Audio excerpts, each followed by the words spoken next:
Franchement, j'ai déjà passé une après-midi entière à essayer d'écrire une phrase.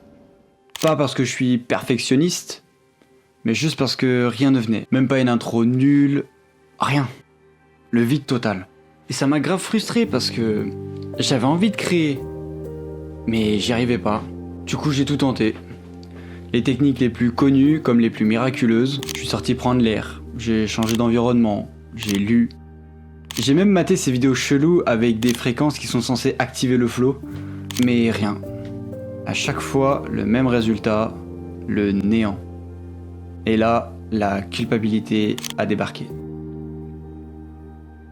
Je me suis dit que c'était moi le problème. Et je me suis souvenu de mon moi plus jeune, celui qui faisait des vidéos sur tout, mais rien, sans se poser aucune question. J'étais productif à l'époque, et je pigeais pas pourquoi, aujourd'hui, avec plus de moyens, plus d'expérience, j'y arrivais pas.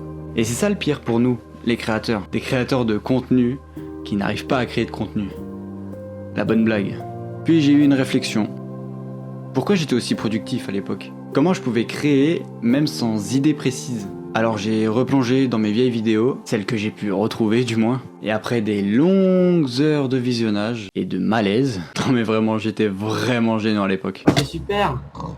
Ah oui, alors je vous ai pas montré la gueule des PNJ. Ils me font délirer, c'est bon. Et les cochons. Les cochons de lait, je sais. Bref, à la fin de tout ça, j'ai compris un truc. Il y a toujours matière à créer. À l'époque, je me mettais aucune pression. Pas de thème, pas de deadline. Je faisais juste ce que j'avais envie de faire et tout pouvait devenir une vidéo. Alors oui, aujourd'hui c'est plus pareil. On a la pression de l'algorithme, la peur d'être oublié, le besoin d'avoir un sujet béton. Et je dis pas que c'est faux, mais il faut savoir nuancer. La régularité, c'est quelque chose de relatif. Tu peux sortir une vidéo par mois et quand même construire quelque chose de fort. Si tu restes sincère, si tu racontes quelque chose qui te parle. Parce qu'au fond, les gens ne suivent pas juste ton contenu, ils te suivent toi, pour ta vibe, ta manière de raconter, ta sensibilité. Le vrai problème des créatifs, c'est rarement le manque d'idées. C'est qu'on veut que ce soit parfait. Et là, je vais m'adresser à moi-même, celui qui va monter cette vidéo.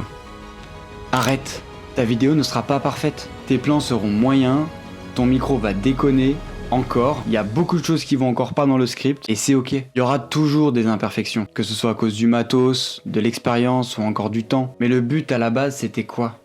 Créer quelque chose à partir de rien. Le partager. Peut-être toucher quelqu'un, ou juste faire sourire. Pour moi, c'est ça, être un créateur de contenu. La page blanche, c'est pas un mur. C'est une porte. Parfois, faut juste trouver la bonne clé. Et surtout pas la forcer. Et toi ? T'as déjà eu des gros blocages créatifs ? Dis-moi en commentaire ce qui t'a aidé. Ça peut peut-être en débloquer d'autres.